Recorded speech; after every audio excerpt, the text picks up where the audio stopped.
I started off my political awareness with the Black Panther Party while I was in prison.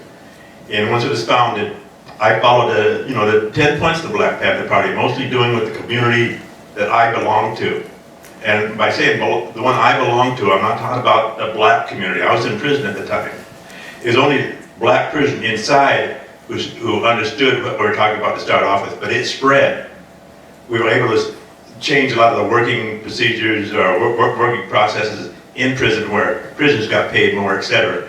But when I came out of prison, I was influenced by George Jackson. He's a prisoner. His analysis, I was influenced by Malcolm X, who was a prisoner, and his analysis of society. And this made me feel more aggressive and empowered to move forward. But it was always the Black Panther Party that pushed me forward. But I was a prisoner to start off with. And my main focus was on prisoners and ex-prisoners, the right to vote, labor rights inside prisons, the 13th Amendment, coming out of prisons, rights to a job, all of the rights that are being blocked now by these check-the-box things you see when a prisoner wants to get a job or go into housing or whatever it is. And the way I became involved with the brigade was through Therese and Bo, who belonged to what they call Women Out Now.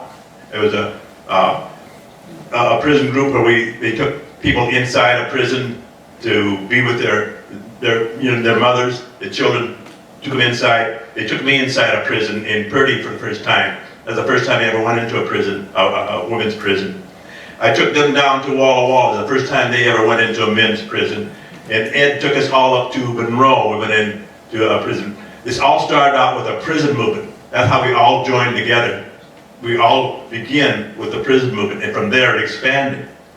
My first touch with the brigade was this: they needed funding. They weren't robbing banks at that time. They needed funding. And I'm a guy, I spent so much time in prison, I didn't spend money when I earned it. I had a good job, and I just, threw it in the bank or threw it in my drawer, and so I gave it to the brigade. That was the first thing. They got armed up, and Teresa and Bo said, they'd be interested in you working with them. I'm still a Panther at that time, and I said, yeah, and the Panthers in Oakland wanted to know what the George Jackson Brigade was about because they're using the name of George Jackson. And I said, okay, I'm in. So I went in, and they were doing everything that was compatible with what George Jackson said. And that was my beginning with the brigade. Questions? Oh, right, okay. I'm gonna pass this down.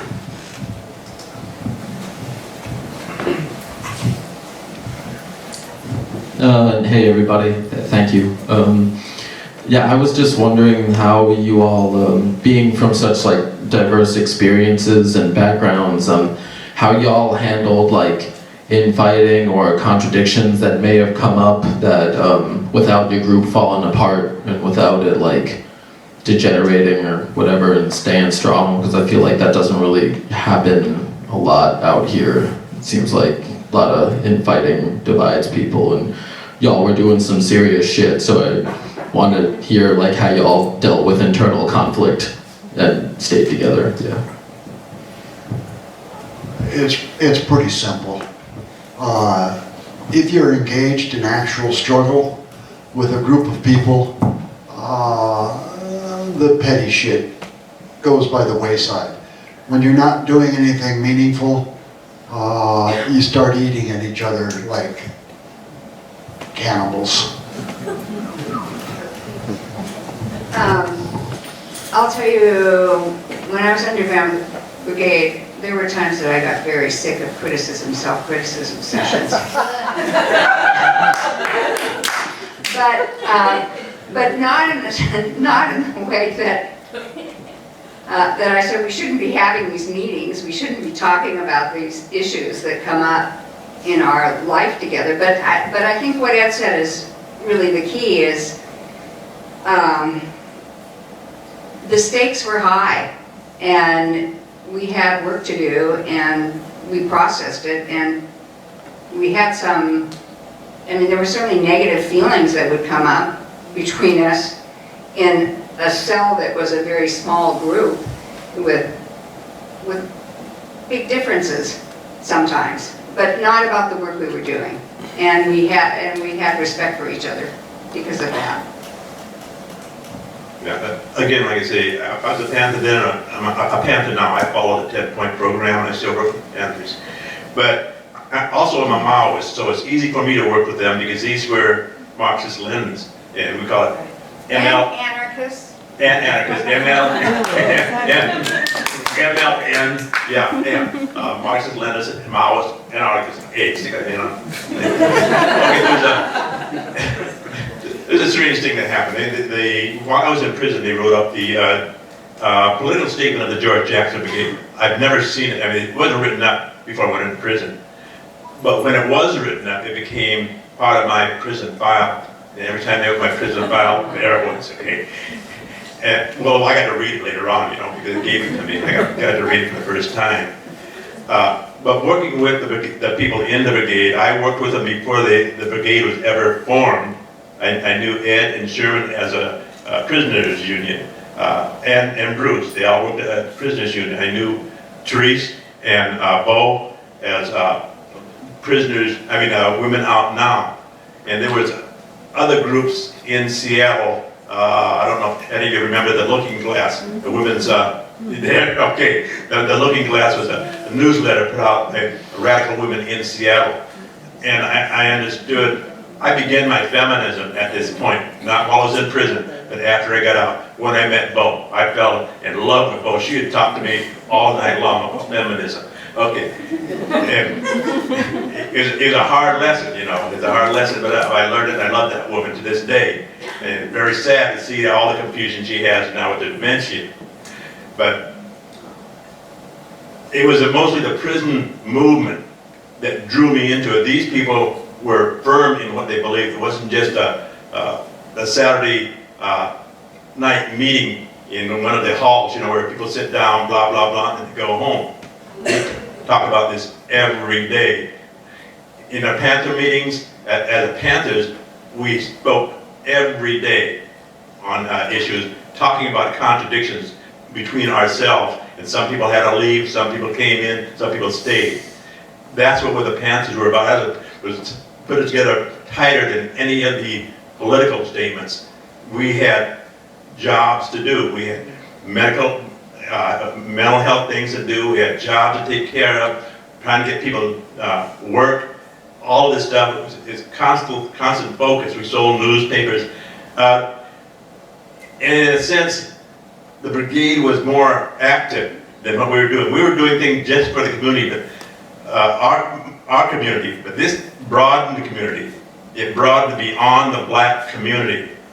And when Oakland asked me to look into it, I looked into it, and it didn't last very long for me. But as long as it did last, it was a real experience and a teaching experience of how politics is supposed to go. Okay, I think we have time for like one more question. Yeah, it's 9:15.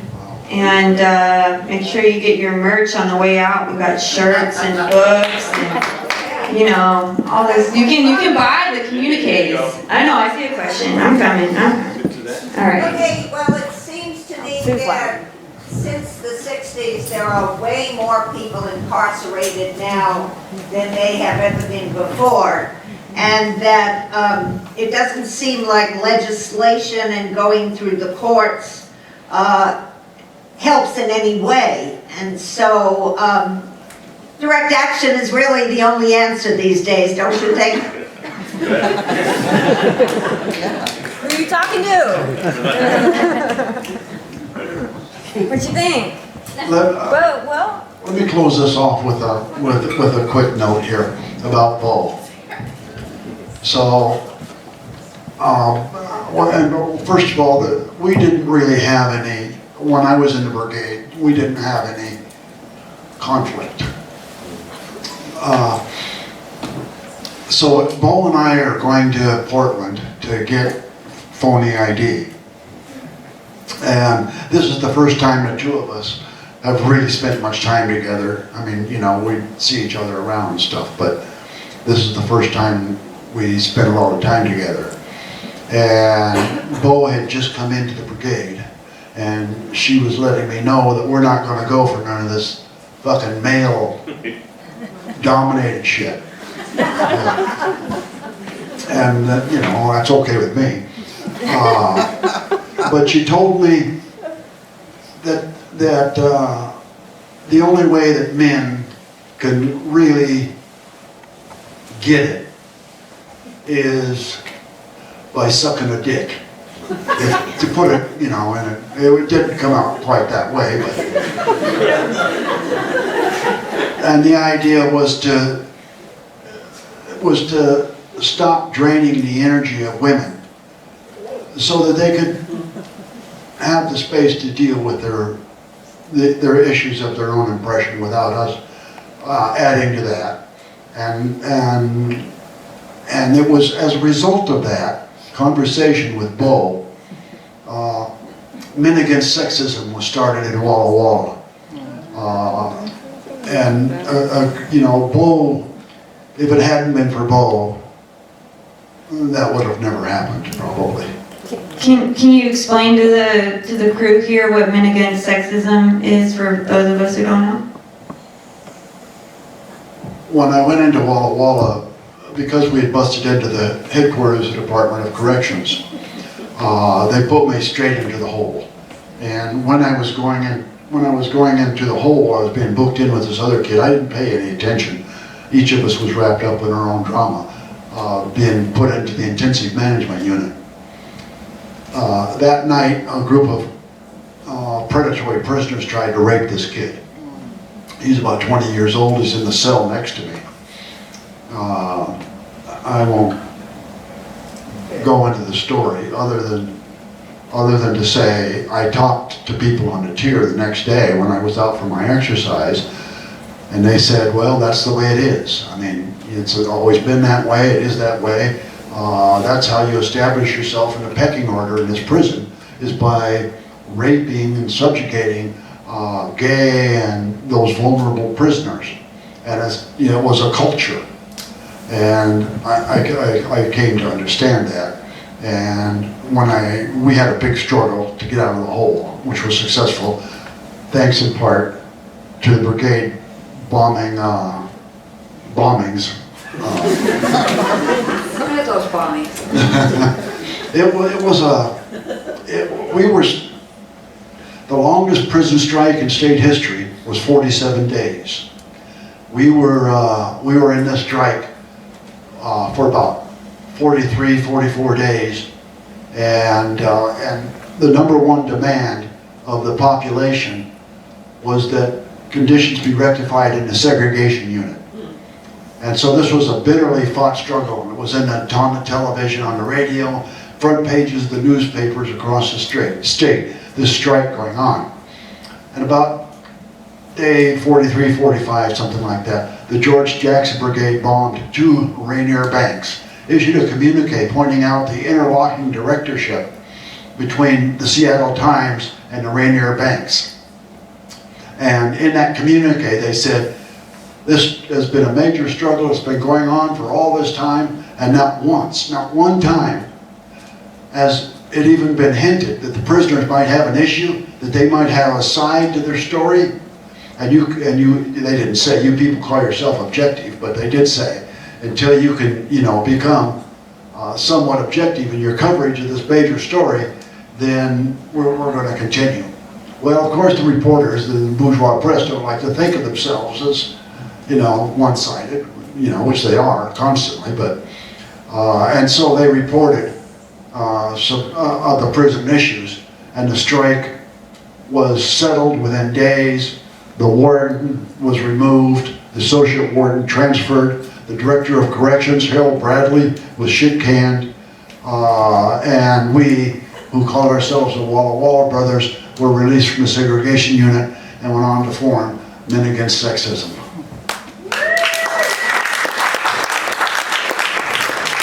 Yeah, and for like $20, you can learn a lot more about Men Against Sexism in the book Lumpen. And if you don't have the $20 because you want the book, I'm sure we can figure something out, right, Ed? Sure. Yeah.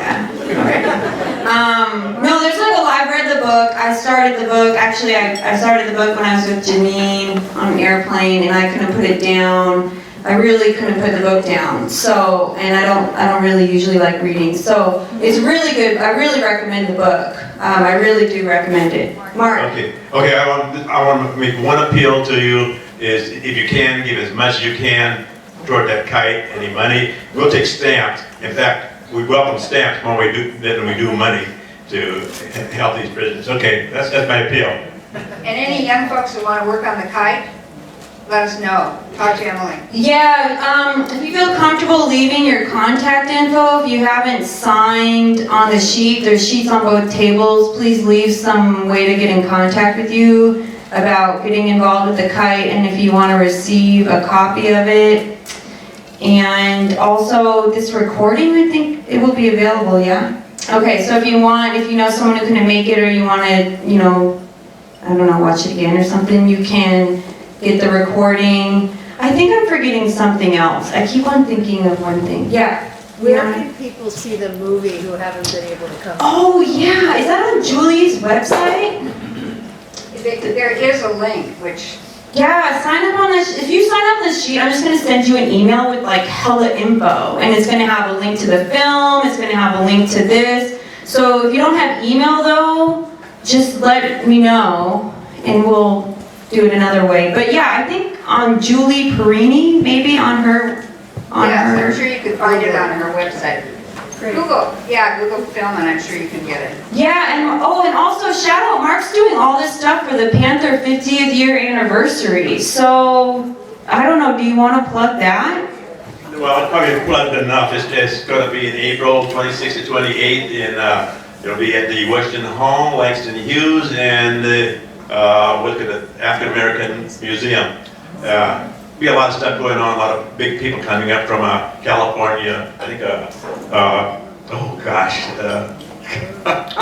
It's just going to just really trying to be there. I forgot my Panther brother's names. Yeah, and sisters, by the way. He remembers it later though. Yeah. Like tomorrow, he'll call him like, oh, I remember that name. Yeah, I got that. Yeah, he'll remember later. Okay. Oh, I remember what I forgot. Bo, please support Bo. This is actually what's really important to say. So, please support Bo. I texted with E-Tang this morning, that's Bo's partner, and they're really, I think, trying to be humble about not asking for financial help, but like, just really, if you know anyone or you can spare some money, they're really trying to still fundraise for Bo's in-home care. And so there's a You Caring website, or you can leave cash with us or donate here. And I'll also include that in this great email you're gonna get. So, yeah, pass it around that Bo needs some support. And buy your t-shirts. Yeah. Oh, and we just gotta say that this actually is a typo.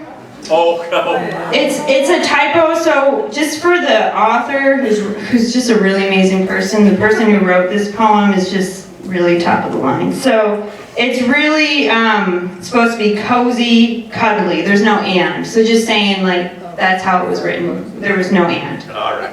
Anything else? Oh, I just wanted to say this. I'm going to stop talking, but I didn't know this, but Janine and Ed didn't know each other until they got out of prison. I'm just saying, when we talk about all of these short stories and like sharing all of this like love and like comrade, like there was like this, that was there before they even knew each other because of this union formed with the brigade. So that's just a little, they've taught me a lot about caring for each other and the ways that they do that every day with each other. And as you're organizing now, remember, I mean, we were completely lifted by the Seattle community after our arrest. People stuck with us. You all were really wonderful. And some of you even before our arrest. But think about that as you're organizing in your community, and have that lift each other and keep doing the work. Yeah. And if you, the community who got me out of prison, not only got me out of prison, but gave me a humongous amount of money when I got out of prison. And I thank you all for that. And that's your job. And the faces I see out here, some people are still active, working with us. And that's great. And I got to give my kudos to Ed, who spark got you people going. All right, thank you.